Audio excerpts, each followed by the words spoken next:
Saya pun akhirnya bertemu dengan ibu dari Alvaro dan saya tidak berbicara terlalu banyak.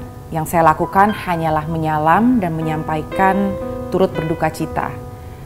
Dan saat itu saya sempat menanyakan singkat bagaimana peristiwa yang sebenarnya. Keluarga juga curiga dengan sejumlah kejanggalan. Jadi sesaat sebelum operasi, Alvaro dibawa ke ruang operasi tanpa sepengetahuan keluarganya. Yang tahu-tahu sudah masuk ke ruang operasi dan kondisi Alvaro malah terus menurun.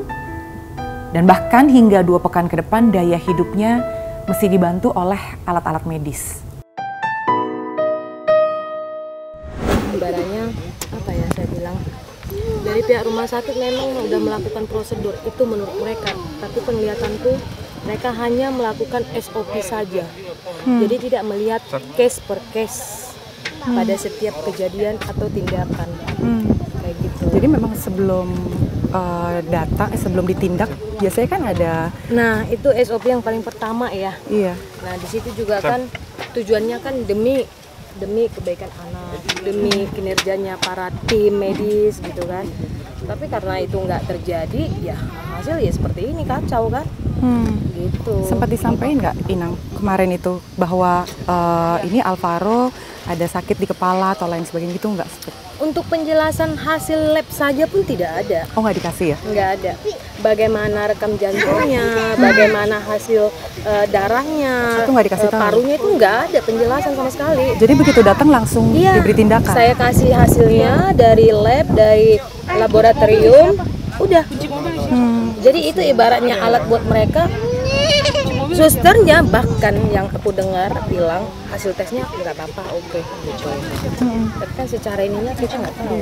Cuman yang jelas saya sudah informasikan sebelumnya, ini anak kurang istirahat, kurang tidur. Memang ke suster saya bilang, maksud saya kan tolong disampaikan ke dokternya.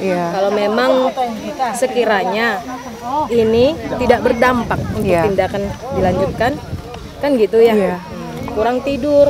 Dan hidungnya juga masih basah, batuknya masih ada, terus apa ya, makan obat masih terakhir pada jam puasa itu jam 4, kayak gitu, kurang tidur. Nah itu juga nggak tahu lah ya, secara awam gitu, mungkin kurang pantas ya dilakukan tindakan.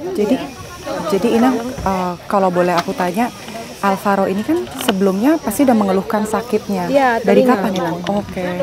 Dari telinga awalnya tuh. Kalau hidung mungkin sama tenggorokan ya saya nggak tahu gitu. Paling yang saya pikirkan selama ini kan karena kita udah berupaya setiap rumah sakit, contohnya misalnya gitu ya, kita dapat ininya batuk, pilek, alergi debu gitu kan. Nah di sini di dokter THT-nya saya dapat penjelasan yang memang benar-benar masuk di akal gitu. Sebelumnya itu ya? Jadi dari awalnya saya rujuk karena sakit ya gitu. Ternyata di sini di hidung udah komplikasi gitu kan. Sempat ronsen berarti Nang? Benar. Sebelumnya itu ronsen lah ya, sebelum tindakan, tapi ronsen ini ke bawah gitu. Iya. Terus berduka ya Nang ya? Yang kuat nih. Yang kuat nih, yang cantik satu ini ya, panas kasihan. Untuk lebih lengkapnya mungkin bisa ditanya ke Bapak aja langsung. Iya, jadi kan seperti yang dikatakan di media, katanya sudah ada pemberitahuan pemindahan pasien dari rawat inap ke ruang tindakan ya, ruang operasi, katanya udah ada pemberitahuan. Itu belum ada? Nggak ada. Yang jam 12 lewat itu kan saya tunggu susternya kan belum datang gitu ya. Nah itu kronologisnya nih. Jam 12 lewat tuh nggak datang susternya. Mungkin aku dan susternya berpapasan saat aku masuk kamar mandi, dia datang gitu loh. Nah firasat aku gitu, tapi aku nggak tahu kalau suster itu datang. Dan dibawalah anak saya ini tanpa saya ke ruang operasi gitu.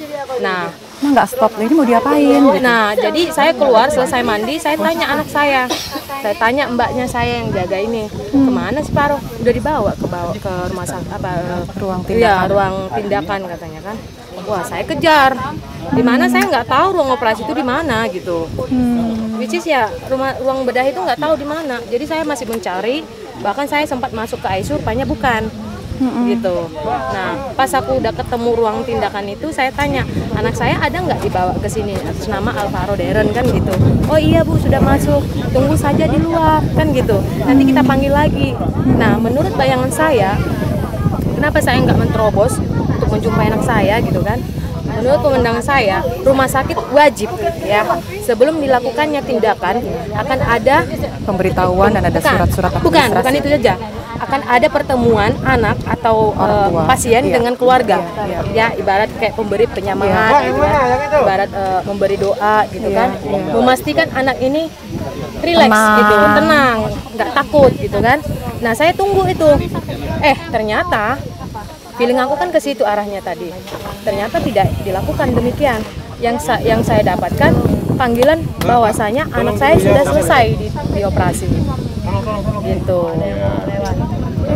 Berarti sebenarnya nggak ada pemberitahuan dari pihak medis dan ada surat yang ditandatangani juga nggak ada? Di atas di ruang rawat inap ada sih, tapi di apa juga ada. Harganya nguburin yuk, udah yuk, itu pasien jenazahnya udah nungguin. Ya udah, kenapa memang? Itu dia mau nguburin ya? Nguburin lagi ada. Oke, mau nguburin di sini. Siap. Thank you ya Inang ya. Yuk. Air mata pun mengiringi kepergian Benedictus Alvaro Darren ke peristirahatan terakhirnya. Harapan yang bertumpu pada bocah 7 tahun ini pupus sudah. Takdir justru membawa Alvaro ke pangkuan Tuhan. Aku di sini deh. Awas Koko. Kamu yang paling besar ya? Iya. Ini yang paling besar, Vincent. Yang paling kecil tadi digendong. Digendong nanti. Oh, ya jadi kami dari MNC mengucapkan turut berduka cita Bapak dan juga Ibu. Oh, ini abangnya Vincent ya? Vincent. Umur berapa Vincent? 9. Wih, udah besar. Tulang nanti dikasih lagi. Ya udah. Oh, kangen sama adiknya. Tadi udah sempat ngobrol-ngobrol sih Pak sama Inang. Karena kebetulan sama-sama orang Batak, jadi manggilnya Inang gitu. Iya, jadi pengen tahu aja ceritanya sih Bapak dan juga Ibu. Oh, pengen tahu ceritanya karena kan sebetulnya kalau tadi dijelasin sama Ibu dan kita baca di media tadi kan juga udah ada klarifikasinya. Mungkin Bapak ada tambahan apakah sebelum tindakan itu biasanya kan ada prosedur ya, dokumentasi yang ditandatangani, ada pemberitahuan dari tim medis. Nah, itu mungkin bisa disampaikan Pak. Ya, memang form consent itu ada untuk sebelum tindakan itu ada, tapi cara penyampaiannya, cara penyampaiannya itu dan menurut kami prosedur pengambilan pasien sebelum operasi pun itu agak kurang gitu loh. Jadi pada saat itu kan anak saya Alvaro diambil pada saat ibunya sedang mandi. Jadi anak itu dibawa dari ruang rawat inap ke ruang operasi tanpa pendampingan. Cuma ada suster yang membawa itu. Ya, mungkin anaknya antara takut atau nggak takut kita juga nggak tahu ya. Dan juga di saat itu juga kan kita benar-benar tidak tahu apakah saat istri saya sudah sampai di ruang operasi, di depan ruang operasi, itu apakah operasi sudah dijalankan di dalam kita nggak tahu. Ya kan, dijalankan atau tidaknya kan kita nggak tahu. Ya, saat ini ya hanya Tuhan dan dokter itu yang tahu. Itu yang bisa saya sampaikan sahabat saya. Dan kan kalau dari hasil laporannya itu ada mati batang otak ya, Betul. ya gitu. Betul. Sebelum-sebelumnya kan katanya sakit telinga gitu. Dan apakah itu sudah disampaikan juga oleh tim medis bahwa sebenarnya di kepalanya atau apa dan lain sebagainya itu ada? Nggak ada sama sekali. Jadi luka di telinganya itu kan karena dia waktu itu mencoba mengkorek kupingnya, jadi timbullah luka itu yang menyebabkan infeksi. Makanya kita ke rumah sakit, pertama ke puskesmas, sampai akhirnya nggak sembuh-sembuh ya dirujuk ke rumah sakit. Oke, di rumah sakit akhirnya kita ketemu dokter THT-nya dan dokter THT-nya pun menjelaskan bahwa oh iya Bu, ini karena waktu itu sama istri saya kan lagi belayar. Ini dari telinganya ini ada efek dari telinganya itu adalah amandelnya. Jadi yang membuat telinganya seperti itu adalah amandelnya. Kemudian dijelaskanlah sama dokternya juga, anak ibu sering batuk pilek kan, minum obat kambuh lagi, minum obat selesai kambuh lagi. Ya dok, betul. Oh iya, itu karena amandelnya. Udah berapa lama Pak Alvaro amandel dan mengeluhkan? Kalau amandelnya kita benar-benar baru tahu, gitu. Karena selama ini kita ke dokter anak pun kita ke dokter THT sekalipun waktu itu kita tidak pernah benar-benar dijelaskan, Pak, amandel bapak ini amandel anak bapak ini sudah sangat parah. Ya, gitu. udah merada, itu tidak pernah dijelaskan dari sebelumnya ya. Nah, cuma dikasih antibiotik, obat pilek, obat batuk, obat radang. Ya sekedarnya lah gitu kan. Baru pada saat di Kartika Husada ternyata dibilang, oh anak bapak ini amandelnya sudah sangat parah dan harus diangkat. Jadi makanya kami memutuskan untuk ya udah kita angkat deh amandelnya, kita ambil amandelnya gitu kan. Karena memang saran dokter tersebut yang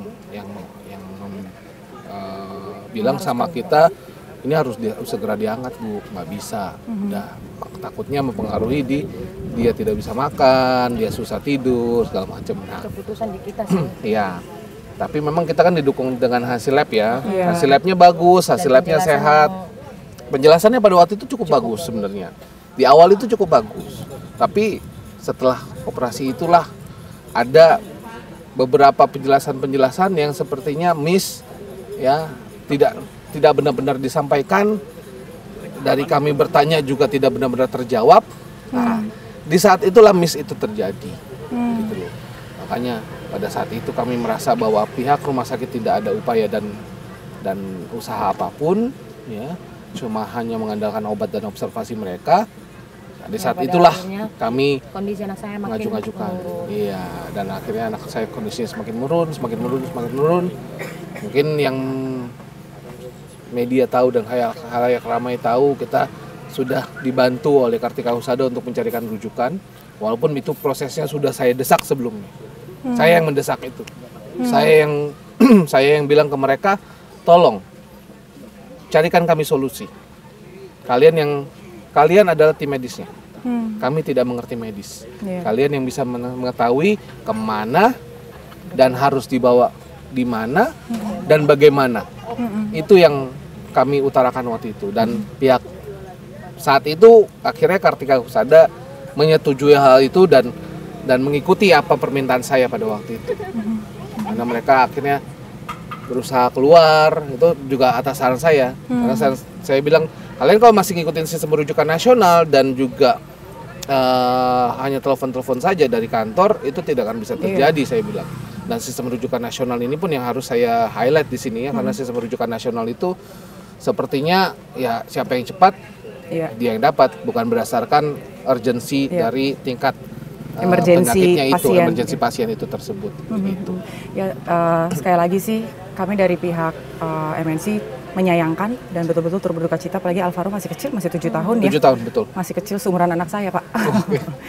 Dan langkah ke depan dari keluarga sendiri sekarang apa nih, Bapak dan juga seperti yang sudah saya sempat bilang ke kawan-kawan awak media, kita saat ini mau istirahat dulu. Kita mau istirahat dulu, kita saat ini masih berkabung dan kita kurang fit ya. Agak kurang fit juga, jadi biar pikirannya juga clear, ya kan, biar pikirannya tenang. Kita istirahat dulu sembari kita berbincang dengan keluarga, internal keluarga untuk mengutarakan hal-hal itu, gitu, ya kan. Untuk langkah selanjutnya pun akan kita bahas di situ nantinya dan pasti akan kita kasih tahu kok. Gitu. Kalau ada keterangan yang katanya akan proses hukum akan dijalankan melalui kuasa hukum, itu betul Pak? Memang waktu itu kuasa hukum kita sudah ada dan kita sudah sempat memberikan laporan kepada Polda Metro Jaya, memang sudah masuk laporan itu, memang sudah ada. Ya. Tapi ini kan sekarang anak saya sudah damai, sudah tenang, ya dia pun pergi dengan senyum. Makanya itu kita mau bahas lagi secara internal keluarga, ini mau dibawa ke arah mana sekarang. Berarti masih kalau di IG ya, di IG postingan-postingan ibu-ibu yang pernah berobat di rumah sakit itu hampir ya berapa persen gitu ya, itu buruk. Itu buruk, misalnya salah diagnosis gitu kan. Salah diagnosis kayak gitu. Bahkan pemilik rumah sakit disayangkan lebih mendahului merespon media dibandingkan kita. Disayangkan banget gitu. Makanya saya bilang, loh, mau begini ya? Iya. Secara rumah sakit empati menghadapi masalah gitu. Kenapa dia nggak mencari tahu ke kita dulu gitu kan? Mencari tahu. Tahu juga kita masih di rumah sakit dia. Ya kan, kita nggak punya siapa-siapa, nggak punya kekuatan gitu. ya kan? Ngapain? Kenapa? Kok nggak dihadapkan ke kita? Iya. Saya nggak tahu kapan dia tahu masalah ini. Cuman yang saya tahu, beliau mengatakan, saya nggak tahu kalau sampai segini banget gitu kan. Beliau juga udah minta maaf dan mengakui kalau misalnya ada kesalahan dan lain, saya minta maaf gitu kan. Secara pribadi. Ya, secara pribadi. Secara pribadinya dia ke kami. Betul. Ya saat ini sih kami udah menghargai itu ya. Kami juga menerima permintaan maafnya dari beliau, ownernya itu. Memang ke kami secara pribadi dan minta maaf karena dia tidak diberitahukan oleh timnya. Betul. Ada masalah yang benar-benar berat Terhambat seperti lah ini. di manajemennya katanya. Ya, jadi memang ya itu saya serahkan ke beliau untuk kepengurusan dari internal rumah sakit. Saya serahkan kepada pihak rumah sakit. Ya, saya tidak mau banyak ikut campur dalam hal itu. Tapi saya hanya mencoba memberikan insight-insight dari saya sebagai konsumen di rumah sakit itu. Dan beliau pun seperti mengiyakan saran saya gitu loh. Maksudnya, oh iya benar juga Pak, iya betul begitu juga Pak. Gitu. Ya, ini juga kami tidak mau menyampaikan yang muluk-muluk, kami tidak menyampaikan yang berat-berat seperti mereka harus mengadakan, oh kalian harus punya alat-alat yang lebih lengkap gini. Ya itu kan ada tipe-tipenya, ya kan. Untuk saat ini yang kami sarankan ke mereka adalah, yaitu seperti saya bilang sebelumnya, kita kerja dari hati. Ya, kita pakai hati kita untuk kerja, bukan hanya memakai pikiran dan tenaga kita saja, tapi kita harus juga pakai hati kita, agar semua pekerjaan itu ya dapat dilaksanakan dengan tanggung jawab yang betul, ya, dengan fokus dan konsentrasi yang betul, sehingga tidak ada kesalahan-kesalahan yang bisa terjadi. Memang manusia itu masih tempatnya salah, ya, tempatnya salah dan dosa. Jadi kita tidak serta-merta bilang bahwa salah lah, lo harus dihukum, enggak, gitu ya. Anda harus dihukum, tidak. Saya bukan bilang seperti itu, tapi dalam hal ini adalah bagaimana kita bisa berjiwa besar untuk mengutarakan bahwa saya salah, saya minta maaf, tolong maafkan saya. Itu yang masih kurang dari kita. Ya, itu yang masih kurang dari kita. Saya sendiri pun terus belajar untuk bisa seperti itu. Dan itu juga yang sudah saya utarakan ke direktur utamanya dan juga owner. Itu aja. Ya ini mungkin memang butuh proses, apalagi untuk orang tua kehilangan anak kan memang nggak gampang ya. Gitu. Proses healingnya pasti butuh waktu, tapi saya percaya pasti nanti akan ada pembelaan dari Tuhan dan pasti akan ada hikmat. Mudah-mudahan diberikan kekuatan dan juga sukacita untuk keluarga internal dan sehat-sehat untuk dua anaknya lagi ya. Untuk si abang dan yang paling kecil ya si adek ya. Thank you ya. Terima kasih. Thank you ya Ibu. Siap. Terima kasih. Berjiwa besar. Buntut kondisi Alvaro yang terus menurun pasca operasi, keluarga lebih dulu datangi Polda Metro Jaya, laporkan malpraktik yang disangkakan pada Rumah Sakit Kartika Husada. Sejak Alvaro divonis mati batang otak, pihak rumah sakit juga tidak terbuka soal diagnosanya. Dinas Kesehatan Kota Bekasi periksa 5 dokter yang menangani kasus Alvaro. Tim khusus juga dibentuk untuk menelusuri apakah betul atau tidak adanya malpraktik dalam penanganan Alvaro. Di dalam LPKB ini kami ada melaporkan sekitar 8 orang terlapor ya. Itu sudah meliputi dokter-dokter yang terkait yang melakukan tindakan. Yang melakukan tindakan mulai dari dokter anestesi, dokter THT, spesialis anak sampai dengan direktur daripada rumah sakit tersebut, karena ada kaitannya di dalam Undang-Undang Perlindungan Konsumen. Awal mulanya klien saya ini punya 2 orang anak. Nah, keduanya ini ada penyakit amandel lah, gangguan pernapasan yang dimana akan dilakukan tindakan untuk operasi. Amandel itu kan masih kategori operasi ringan ya. Nah, dilakukanlah itu. Sebelum dilakukan di rumah sakit Kartika Husada, dia sudah dilakukan uji lab lah kelayakan apakah ini layak dioperasi atau tidak 4 hari sebelum dilakukan tindakan. Nah, pada saat di hari tindakan di tanggal 19 September 2-3 jam operasinya lalu selesai masih dalam kondisi kena bius, belum sadarkan diri sampai dengan hari kedua. Nah, pihak dokter sudah mengupayakan bagaimana, karena menurut dari keterangan dari ahli dokter sana, ada beberapa cara untuk membangunkan, dan mereka sudah melakukan itu. Akan tetapi tidak sadar dirikan juga, belum sadar diri. Nah, hingga pada masuk ke hari ke-9, ketika kami tanggal 27 ke sana, itu pun sampai sekarang belum sadarkan diri. Dan di situ kami meminta kepada pihak rumah sakit untuk dijadikan sebuah peringatan untuk anak ini dibawa rujuk atau dibawa penindakan yang lebih konkret lagi. Tetapi pihak rumah sakit tidak melakukan itu. Nah, setelah itu kami tunggu-tunggu, lalu setelah hari ketiga itu dokter dari Rumah Sakit Kartika Husada mengatakan bahwa anak ini sudah mengalami mati batang otak. Kan ini sungguh aneh ya, aneh sekali. Kenapa saya bilang dari operasi amandel lari ke batang otak, yang makanya saya bilang ini ada kelalaian, ada kealpaan yang dimana kami duga ada tindak pidana yang dilakukan di sini. Prosedur operasi amandel itu ada yang sebelum operasi dan pada saat operasi. Sebelum operasi kita harus pastikan kondisi pasien dalam kondisi yang sehat, jadi tidak dalam kondisi sakit ya, tidak dalam kondisi demam, batuk, nyeri ataupun radang. Apabila setelah toleransi operasinya baik ya, dalam artian bisa dilakukan pembiusan, maka kita akan lakukan penjadwalan operasi.